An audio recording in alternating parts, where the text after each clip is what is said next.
75 plus entrepreneurs. Student exchange program, internship abroad. KL, deemed to be university. సుమారు 500 సంవత్సరాల తర్వాత రాముల వారు పుట్టిన స్థలానికి రావడం జరుగుతుంది. ఈ సమయంలో బతుకున్నోళ్ళందరూ అదృష్టవంతులే. రామ జన్మభూమి పునర్వైభవం చూస్తున్నాము. రాముడు 500 సంవత్సరాల తర్వాత వాపస్ అయోధ్యకు వస్తున్నాడు. ఈ కార్యక్రమాన్ని మనము డైరెక్ట్గానో through channels, through TV screens, ఇండైరెక్ట్గానో చూడడం, ఇది అందరం ఇప్పుడు ప్రపంచంలో బతుకున్నోడు ప్రతి ఒక్కడు కులం, మతం, దేశం ఈ అతీతంగా అందరూ అదృష్టవంతులే. కాబట్టి యావత్ ప్రపంచానికి శుభాకాంక్షలు. రాముల వారి కోర్టులో నడిచినప్పుడు, కోర్టు డెసిషన్ వచ్చినప్పుడు, ఆ సమయంలో సెక్యులర్ వాదులు చాలామంది మాట్లాడిండ్రు. ఇక సెక్యులర్ వాదులు అంటే తెలుసు కదా, ఇక పార్టీల పేరు తీసుకోను అంతే. మందిరమే ఎందుకు, ఇక్కడ హాస్పిటల్ కట్టచ్చు కదా, ఇక్కడ కాలేజ్ కట్టచ్చు కదా అన్నారా లేదా? మరి 5 ఎకరాలు బాబ్రీ మస్జిద్కి ఇచ్చారు కదా, 5 ఎకరాలు బాబ్రీ మస్జిద్ ఇచ్చారు కదా ఆడ అయోధ్యలో. ఆడ ఏం కట్టాలి మరి? ఇప్పుడు మాట్లాడరు. ఆడ హాస్పిటల్ వద్దా, హాస్పిటలు కాలేజ్ వద్దా? ఆ ధైర్యం ఉండదు. మళ్ళా ముస్లిం ప్రాపర్టీలో మాట్లాడే ధైర్యం ఉండదు వీళ్ళకి, ఈ సెక్యులర్ వాదులకి. రామ మందిరాన్ని కూలగొట్టినోడిది పేరు మీద రోడ్లు పెట్టుడు, కృష్ణ జన్మస్థలంలా డ్యామేజ్ చేసి ఆడ దాని మీద మస్జిద్ కట్టినోడిని మథురలా వాని మీద పేరు పెట్టుడు. అసలు ఈ మస్జిద్ ఆడ ఏదైతే ఉండనో బాబ్రీ మస్జిద్, అసలు దాని పేరే బాబ్రీ మస్జిద్ కాదు. 1947 వరకు మస్జిదే జనం స్థానం అందరు. దానికి ఏదో ఈ మొఘలులు ఎలగబెట్టినట్టు, బాబర్ ఎలగబెట్టినట్టు దానికి బాబ్రీ మస్జిద్ అని పేరు పెట్టింది కాంగ్రెస్ పార్టీ వాళ్ళు.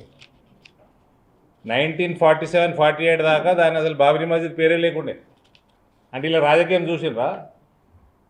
ఎప్పటి నుంచి రామ జన్మభూమిని కోల్డ్ స్టోరేజ్లో పెడదామని ఇలా ప్రయత్నం నడుస్తున్నదో, టిల్ 1947-48 ప్రాంతం వరకు, ఆ టైం వరకు అసలు బాబ్రీ మస్జిద్ పేరే కాదు.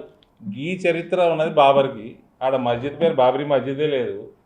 1947 తర్వాత కాంగ్రెస్ పార్టీ గవర్నమెంట్లోకి వచ్చినాక దానికి బాబ్రీ మస్జిద్ అని పేరు పెట్టి ఇన్ని రోజులు డ్రామాలు చేసారు. డ్రామాలు చేసి మళ్ళా ఆడ హాస్పిటల్ కట్టచ్చు కదా, ఆడ కాలేజీలు కట్టచ్చు కదా, బాబ్రీ మస్జిద్ ఇచ్చిన జాగాలు కట్టమని చెప్పారు. మేము వద్దంటున్నామా? డిమాండ్ చేయని మరి సెక్యులర్ పార్టీలన్నీ. హిందువులు ఎప్పుడైనా ఆ చరిత్రలో కూడా 500 ఏళ్ళ కింద చరిత్రలో కూడా మంచి చేద్దామని పోతే ఉల్టానే అవుతున్నది హిందువులకి. హిందువుల ఐక్యత అందుకని చాలా ఇంపార్టెంట్. అందరు ఐక్యంగా ఉండి ఆలోచించాల్సిన సమయం అందుకని చాలా ఇంపార్టెంట్. ఇది ఇందూరు ప్రజల ఆశీర్వాదం వల్ల నాకు ఆహ్వానం లభించడం, నేను ఇందూరు ప్రజల ప్రతి ఒక్క నన్ను ఎన్నుకున్న ఓటర్కి పాదాభివందనం తెలియజేస్తున్నాను. ఆహ్వానం వచ్చింది. 21 నాడు పోతాము, 22 నాడు దర్శనం చేసుకుంటాము, తెల్లారి వాపసు వస్తాము. దీనికోసం ఇందూరు పార్లమెంటు ప్రతి ఒక్క అన్నదమ్ముడికి, అక్క చెల్లెలకి నా పాదాభివందనలు తెలియజేస్తాం. మీరందరూ కూడా మీ మీడియా ఛానళ్ళ ద్వారా 22 జనవరిని దీపావళిగా చేసుకోవాల్సిందిగా, ప్రతి ఇంట్లో దీపాల వెలుగుతో ప్రతి ఇల్లు నిండిపోవాలని నేను మీ అందరూ కోరుతా ఉన్నా. సెక్యులర్ పార్టీల చేతుల్లో ఎండోమెంట్స్ ఉన్నది కాబట్టి అట్లున్నాయి. అందుకనే మేము ఇప్పటివరకు చెప్పింది, హిందువులు ఒక్కటిగా ఆలోచన చేయాల్సిన సమయం వచ్చింది.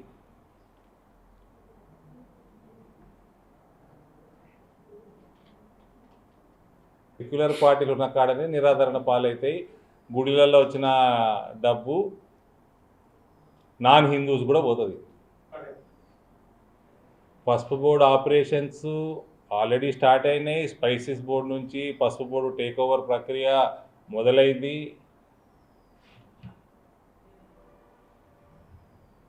ఈ ఎక్స్పోర్ట్స్ మీద దృష్టి సారించడం కూడా మొదలైపోయింది.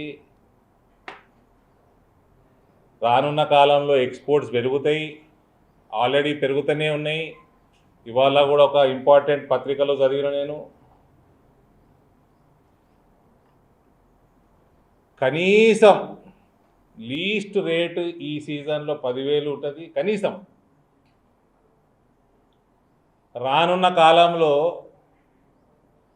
పసుపు బోర్డు మాట ఇచ్చి, లిఖితపూర్వకంగా మాట ఇచ్చి తీసుకొచ్చిన ఎంపీగా, భారతీయ జనతా పార్టీ కార్యకర్తగా, మోడీ భక్తుడిగా చెప్తున్నా, పసుపు రేట్లు 20,000 దాటే వరకు నిద్రపోయేది లేదు. 20,000కి తక్కువ పసుపు రేటు ఉండదు.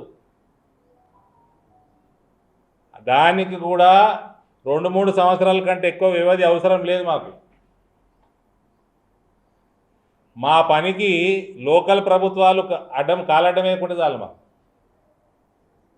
కోఆపరేట్ చేస్తే చేయండి, లేదా గమ్మన కూర్చోండి, రాజకీయాలు చేయకండి. మీ పార్టీలు దశాబ్దాలు ఉన్నాయి ఈడ. మీ పార్టీలో ఎంపీలు చాలా మంది ఉన్నారు ఈడ. ఇతర పార్టీల ఎంపీలు ఉన్నారు, ఎవరు పట్టించుకోలే.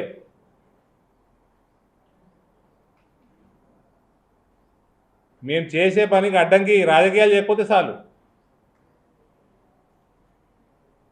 ఈ రేట్ వస్తున్నది, ఇది ఏం ఫస్ట్ ఇయర్ కాదు. ఇది పోయిన సంవత్సరం కూడా జబ్బు వచ్చిన పసుపు తప్ప వేరే పసుపు అన్నిటికీ 8,000, 9,000 వచ్చినాయి. లాస్ట్ 3 ఏళ్ళ నుంచి పెరుగుతూనే ఉన్నది. సహకారం 0 రాష్ట్ర ప్రభుత్వం నుంచి. ఇప్పుడు వచ్చిన ప్రభుత్వం కూడా రాజకీయాలు చేయకపోతే చాలు. 20,000 దాటిచ్చే బాధ్యత నాది, భారతీయ జనతా పార్టీది, మోడీ గారి ప్రభుత్వాన్ని. మోడీ గారు ఆల్రెడీ పసుపు బోర్డుకి 400% ఎక్స్పోర్ట్స్ పెంచాలన్న టార్గెట్ ఇచ్చారు నెక్స్ట్ 6 సంవత్సరాలలో, 2030 లోపల. ఆ టార్గెట్ తోటి పనులు మొదలైపోయినాయి. ఇంకో విషయం, పసుపు రైతులకి అమిత్ షా గారు 200 కోట్ల పసుపు రీసెర్చ్ సెంటర్ని స్థాపించడం జరుగుతుంది అని చెప్పిండు ఆయన. పసుపు రైతులకి రానున్న కాలం బంగారు భవిష్యత్తు. రాజకీయాలకి మీరు బలి కాకండి చాలు.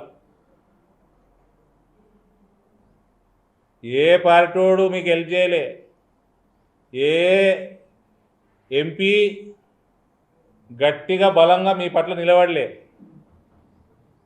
అది రేటు కానీ, అది బోర్డు కానీ. మీరు ఎన్ని ఉద్యమాలు చేసిండ్రో అవన్నీ గుర్తు చేసుకొని రానున్న కాలంలో నరేంద్ర మోడీ గారికి మద్దతు ఇవ్వాలని నేను కోరుతా ఉన్నా. పనికిమాల రాజకీయాలకి దూరంగా ఉంటే మన పసుపు భవిష్యత్తు ఇంకా మంచిగా ఉంటుంది. రీసెర్చ్ సెంటర్ కూడా స్థాపిస్తామని కూడా నేను చెప్తా ఉన్నా. కాంగ్రెస్ పార్టీ రాజకీయాలు చేస్తున్నది, ఎవడు చేస్తున్నది రాజకీయాలు? కృష్ణ జన్మస్థానంలో హిందువుల్ని ఓనియరు, దాని మీద కట్టిన మస్జిదులేమో 1000 మంది పోయి నమాజులు చేస్తున్నారు. కృష్ణుడిని జైలు వేసినట్టుందా లేదా? ఇప్పుడు మళ్ళా అది గులగొట్టినోడు, ఈ పని చేసినోడు ఔరంగజేబు, వాని పేరు మీద మొన్నటిదాకా ఢిల్లీలో, సెంట్రల్ ఢిల్లీలో రోడ్డు, అది మొన్న వీక్ పడేసి అబ్దుల్ కలాం రోడ్డు చేసారు. కదా, రామరాజ్యం పూర్తి స్థాయిలో 22కి స్టార్ట్ అవుతుంది. ఎవరు జైలుకు వాళ్ళు పోతారు, బయటికి రావాలని వస్తాడు. పాకిస్తాన్ మీద ఇరాన్ బాంబులు వేస్తుంది, పాకిస్తాన్ నాశనం అవుతుంది, పిఓకే కలుస్తుందేమో. రామరాజ్యం పూర్తి స్థాయిలో స్టార్ట్ అవుతుంది 22కి. రాముడు వాపసు వచ్చినాక, భగవంతుడు వాపసు వచ్చినాక రాదా అండి? సర్పంచులు రియాక్ట్ కావాలి దీని మీద. 10 సంవత్సరాలు సర్పంచులని నిండా ముంచి 20 మంది సర్పంచులు ఆత్మహత్య చేసుకున్నారు, ఓ 100 మంది అప్పుల పాలైనరు. అప్పుడు ఏం చేసాడు మరి కేటీఆర్? కనీసం ఆదుకున్న పాపాన పోయిండా కేటీఆర్? ఆత్మహత్యలు చేసుకున్న సర్పంచులే. మేడం ఈడీ ఆఫీస్కి పోతే నీ ప్రశ్నకి జవాబు వచ్చేస్తుంది. మన రేవంత్ గారు సీఎం ఎన్ని రోజులు అయింది? డిసెంబరు 45 డేస్ అయిందా? ఇప్పటివరకు అయితే నోటీస్ ఇవ్వలే. మా నోటీసుల ప్రక్రియ అయితే స్టార్ట్ అయింది కదా, ఆయన నడుస్తూనే ఉంది కదా, ఎప్పుడు ఆగలే. కోర్టు కోసం 2 నెలలు ఆపిండ్రు. ఇప్పుడు ఆ కోర్టు కూడా డెసిషన్ చెప్పకుంటే నోటీసులు మొదలైనవి మళ్ళా. కేవలం మహిళా సెంటిమెంట్ కోసం నాకు తెలిసి నాకున్న నాలెడ్జ్ ప్రకారం ఈడీ సంస్థ మర్యాదపూర్వకంగా మీరు తేల్చే వరకు మేము ఆగుతామని అప్పుడు సెప్టెంబర్లో అన్నది, నవంబర్ 18 దాకా తేలుస్తలే, కోర్టు ఇంకా తేలలే, ఇచ్చేసారు నోటీస్. కేజ్రీవాల్కి 5వ నోటీస్ ఇచ్చారట ఇవాళ. 4 సార్లు పోలే, ఇవాళ 5వ నోటీస్ రేపు రమ్మని. మేడం కూడా ఇస్తారు మళ్ళీ, ఇప్పుడు మొన్న పోలే కదా. మా ధన్పాల్పై ఆన్సర్ కూడా ఏనవసరం లేదు నాకు, నేనే ఇస్తాను మొదట. నయా పైసా కరప్షన్ ఉండదు ఇందూరు పట్టణంలో ఆర్మూర్ నియోజకవర్గంలో నయా పైసా కరప్షన్ ఉండదండి. మిగతా ప్రాంతాలు నేను కమిట్మెంట్ ఇవ్వలేను వాళ్ళ గురించి. ఇన్నర్ సర్కిల్ ఎవరు పెట్టుకోకండి, మీరు పెట్టుకోకండి. ఒకటే సర్కిల్, మన కాన్స్టిట్యున్సీ మొత్తం ఒకటే సర్కిల్. ఎవడు సర్కిల్ బయట లేడు, ఎవడు సర్కిల్ లోపల, అందరు లోపలనే ఉన్నారు, అందరు ఒకటే జాగాలో ఉన్నారు, equi distant. Don't have inner circle. రేపు అంతా సోషల్ మీడియా జమానా, టెక్నాలజీ వాడుకొని డైరెక్ట్ ఇంటరాక్షన్ పెంచుకోవాలి. Zero corruption constituencies: Nizamabad parliament, Nizamabad urban, Armoor assembly. I guarantee. మా నాయకుడు సబ్కా సాత్, సబ్కా వికాస్, సబ్కా విశ్వాస్, సబ్కా ప్రయాస్ అని మాకు చాలా హితబోధ చేసి మమ్మల్ని పంపి, మేము పదే మీకు ఎన్నిళ్ళు కట్టించారు దేశంలో నరేంద్ర మోడీ ఆవాస్ యోజన కింద, ఆయుష్మాన్ భారత్ కింద మీ ఎందరు కోట్ల ముస్లిం కుటుంబాలకి లాభం జరుగుతుందని చెప్తున్నాం. చెప్పినాక కూడా ఓట్లు వేస్తలేరు. ఇది మంచి పద్ధతి కాదు. Arasapalli railway bridge foundation stone ఉన్నది ఈ నెలలో. వారం రోజులలో 25కి డిసైడ్ చేసినాం. అరసపల్లి ఫ్లైఓవర్ మాధవ్ నగర్ నడుస్తూనే ఉంది. ఈ ఇయర్లో మాధవ్ నగర్ ఓపెనింగ్ చేసుకోవచ్చు. ఆర్మూర్లో ఒకటి ఓపెనింగ్ అయిపోయింది, రెండోది కూడా 2 మంత్స్లో ఓపెనింగ్ ఉంది. ఇక అడవి మామిడిపల్లిది నేను ఇంతకుముందు కూడా ఆడ మాట్లాడినా. అడవి మామిడిపల్లి ఆర్మూరు ప్రజలు, నిజామాబాద్ పట్టణ ప్రజలు ప్రత్యేకంగా వినాలే. అక్కడ సుమారు 20 కోట్లతోటి కడుతున్నది. 4-5 ఏళ్ళ కింద డిపాజిట్ చేసిన పైసలు టీఆర్ఎస్ వాడు దారి మళ్ళీ ఇచ్చేసిండు. అది ఆఫీసర్లు కుండ బద్దలు కొట్టినట్టు మొన్న ఒప్పుకున్నారు. ఇన్ని రోజులు ఒప్పుకోలే. కాంట్రాక్టరు, ఆఫీసర్లు అందరూ ఒప్పుకున్నారు. టీఆర్ఎస్ వాళ్ళ భయానికి ఒప్పుకోలే. ఇప్పుడు ఆ పైసలు ఏడికే ఇలా కథ అట్లున్నాయి టీఆర్ఎస్ వాళ్ళ కథ. ఇప్పుడు ఈ 20 కరోड़ కాసేలానా ఉదర్సే ఢిల్లీ వాళ్ళు అయితే ఇచ్చేసారు. 4 ఏళ్ళ కింద డిపాజిట్ చేసారు. ఇక ఆ ప్రక్రియ అప్పటిదాకా ఆగుదామా? వసూలు చేయగలుగుతుందా? ఈ సర్పంచుల కోసం కొట్లాడేటోడు జవాబు చెప్పాలి దానికి. ఈ కేటీఆర్ చెప్పాలి జవాబు. అది ఒక్క ఫ్లైఓవర్ తప్ప వేరే అని సక్రమంగా సమయానికి అయిపోతాయి. అరసపల్లి 25కి foundation stone start. Stadium development కోసము నేను 3 సంవత్సరాల నుంచి కేంద్రం నుంచి ఫండ్ దేనికే సిద్ధంగా ఉన్న, రాష్ట్ర ప్రభుత్వం నుంచి ప్రపోజల్ పోతలేదు. నేను ఇంతకుముందు ఉన్న కలెక్టర్ దగ్గరికి నేను 3 సార్లు రిప్రజెంటేషన్ తీసుకొని పోయినా. There is no initiation, there is no fund. State government proposal పంపితే సెంటర్ మస్తుగా ఇస్తుంది. స్పోర్ట్స్కి విపరీతంగా ప్రమోట్ చేస్తుంది కేంద్ర ప్రభుత్వం, మోడీ గారి ప్రభుత్వం. మరిన్ని వీడియోస్ కోసం ఛానల్ ని సబ్స్క్రైబ్ చేయండి. లేటెస్ట్ అప్డేట్స్ కోసం వాట్సాప్ ఛానల్ ని ఫాలో చేయండి. అండ్ లింక్ డిస్క్రిప్షన్ లో ఉంది.